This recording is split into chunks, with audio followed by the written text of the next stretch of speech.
इस वक्त सिया राघव के पास बैठकर उसे नींद से जगाने की कोशिश कर रही थी, लेकिन राघव को कुछ देर पहले ही बेहोशी का इंजेक्शन दिया गया था। इसलिए सिया के बार बार आवाज लगाने पर भी राघव की नींद नहीं खुल रही थी।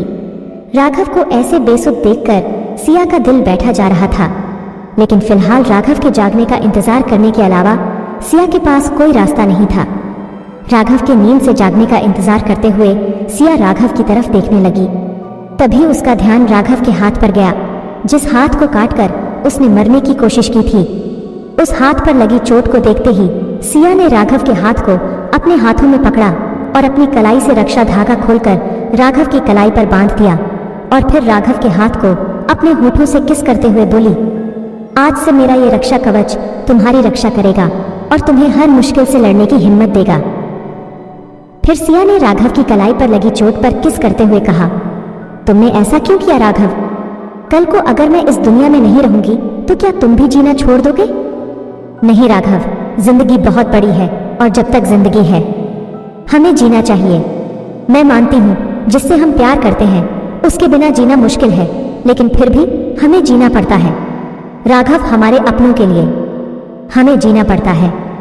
तुमने एक पल के लिए भी नहीं सोचा अगर तुम्हें कुछ हो जाता तो दादी का क्या होता?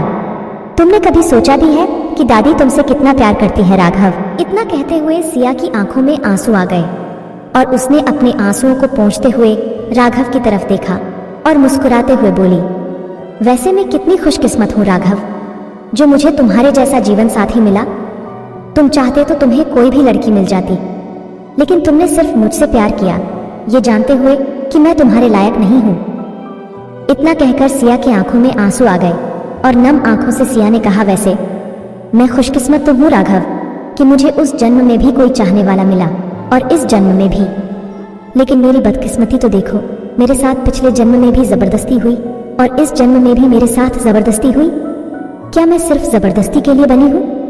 आखिर मेरे साथ ही ऐसा क्यों हुआ और क्यों इतना कुछ गलत होने के बाद भी मुझे तुम जैसा प्यार करने वाला जीवन साथी मिला?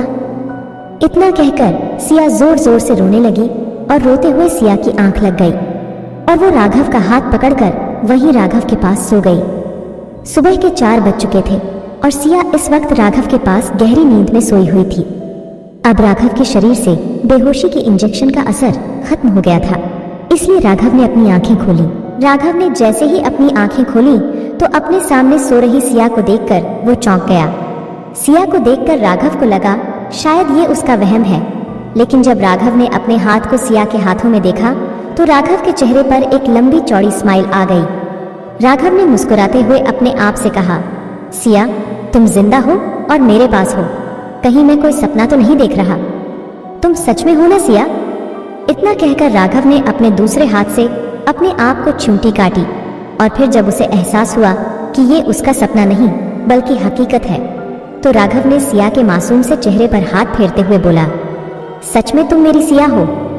तुम मेरे पास मुझसे मिलने आई हो सिया, लेकिन तुम्हें कैसे पता चला कि तुम्हारा राघव यहाँ इस हॉस्पिटल में है?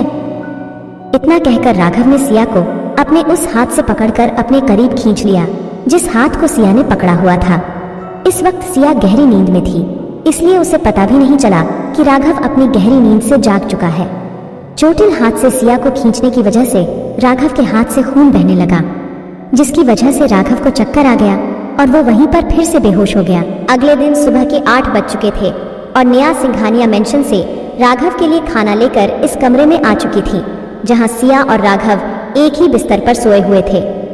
सिया और राघव को एक ही बिस्तर पर एक दूसरे के इतने करीब देखकर नेहा के कलेजे पर सांप लौटने लगे।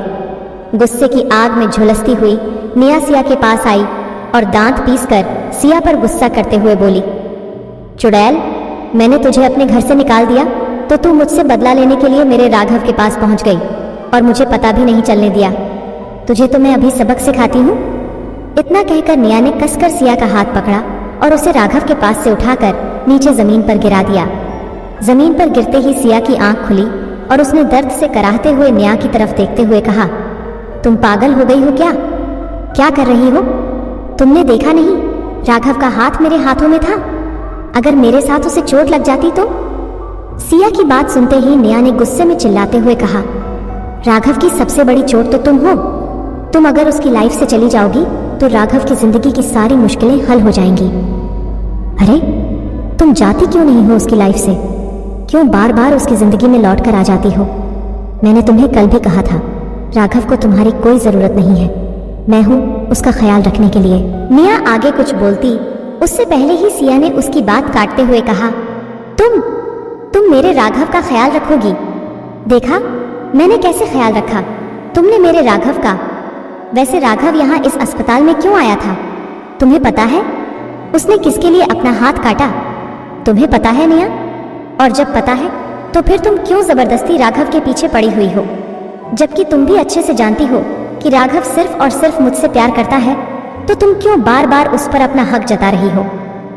मिया, सिया की बात का निया के पास कोई जवाब नहीं था, इसलिए उसने अपनी बात पलटते हुए सिया पर इल्जाम लगाना शुरू किया और चिल्लाते हुए बोली, यही तो राघव की सबसे बड़ी भूल है कि उसने तुम जैसी चरित्रहीन लड़की से प्यार किया जो कोई भी मौका नहीं छोड़ती किसी भी मर्द के साथ अय्याशी करने का। अब जब तुम्हारा वो भानु प्रताप सिंह नहीं है तो तुम मेरे राघव के साथ अय्याशी कर रही थी रात भर। तुम्हारी हिम्मत कैसे हुई मेरे राघव के पास उसके बिस्तर पर सोने की? मिया के मुंह से इतना सुनते ही सिया ने उसे जोरदार चांटा जड़ दिया और उसे उंगली दिखाते हुए बोली, खबरदार, अगर एक और बार अपने मुंह से राघव को अपना बोलने की कोशिश की तो ये तुम भी अच्छे से जानती हो कि राघव किसका है, और अपने पति के साथ सोना ना तो मेरी गलती है और ना ही मेरी चरित्रहीनता। रही बात हुकुम भानु प्रताप सिंह की, तो उनके पास रहना मेरी मजबूरी थी। मेरी मजबूरी का फायदा उठाकर मुझे ब्लैकमेल करने की कोशिश मत करनिया, क्योंकि मैं दूर रहकर भी सिर्फ और सिर्फ अपने राघव की ही थी। सिया के हाथों से थप्पड़ खाकर मिया गुस्से की आग में जलने लगी और इसी गुस्से की आग में मिया ने सिया का हाथ पकड़कर उसे राघव के कमरे से बाहर निकाला और उसे जोरदार धक्का देते हुए बोली, भले ही तूने राघव से शादी की होगी, लेकिन शादी के बाद का एक भी फर्ज तूने नहीं निभाया। वो सारे फर्ज मैंने निभाए हैं। मैंने राघव की दादी का ख्याल रखा है, मैंने उसके लिए वो सब कुछ किया है जो आज तक तू कभी नहीं कर पाई। मिया के धक्के से सिया जमीन पर गिरने ही वाली थी कि तभी हुकुम भानु प्रताप सिंह वहां आ गए। उन्होंने सिया को जमीन पर गिरने से बचा लिया और सिया को संभालते हुए बोले, रानी साहब आप ठीक तो है ना? हुकुम भानु प्रताप सिंह को अपने सामने देखकर पहले तो सिया चौंक गई, लेकिन फिर उसने अपनी गर्दन हाँ में हिलाते हुए हुकुम भानु प्रताप सिंह से कहा, जी हुकुम साहब मैं ठीक हूं, लेकिन आप यहाँ? सिया हुकुम भानु प्रताप सिंह से कुछ और पूछ पाती, उससे पहले ही हुकुम भानु प्रताप सिंह निया के पास आए और उस पर चिल्लाते हुए बोले, तुम्हारी हिम्मत कैसे हुई हमारी रानीसा को ऐसे धक्का देने की? तुम जानती भी हो ये कौन है? हुकुम भानु प्रताप सिंह को अपने सामने देखकर मिया ने डेविल स्माइल के साथ कहा, ओह तो इसका एक और आशिक आ गया इसकी पैरवी करने। वैसे तुम्हारी जानकारी के लिए बता दूं कि तुम्हारी ये सिया रात भर मेरे राघव के साथ उसके बिस्तर पर रंगरलियां मना रही थी, इसीलिए मैंने इसे धक्के मारकर निकाल दिया और इसे इसकी औकात दिखा दी। मिया के मुंह से सिया के बारे में अपशब्द सुनकर हुकुम भानु प्रताप सिंह ने मिया के कानों पर जोरदार तमाचा जड़ दिया और बोले, वो तो अच्छा हुआ कि तुम एक लड़की हो, वरना हमारी रानी सा पर ऐसे घटिया इल्जाम लगाने के लिए हम अभी तुम्हारे गर्दन धड़ से अलग कर देते।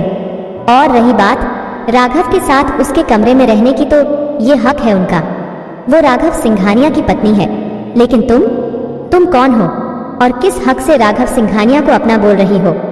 भानु प्रताप सिंह के मुंह से इतना सुनते ही मिया के साथ साथ सिया भी चौंक गई। क्या हुकुम भानु प्रताप सिंह सिया और राघव के एक होने में उनकी मदद करने वाले हैं, या फिर इसके पीछे भी उनकी कोई चाल है? जानने के लिए सुनते रहिए secret of devil only on pocket FM।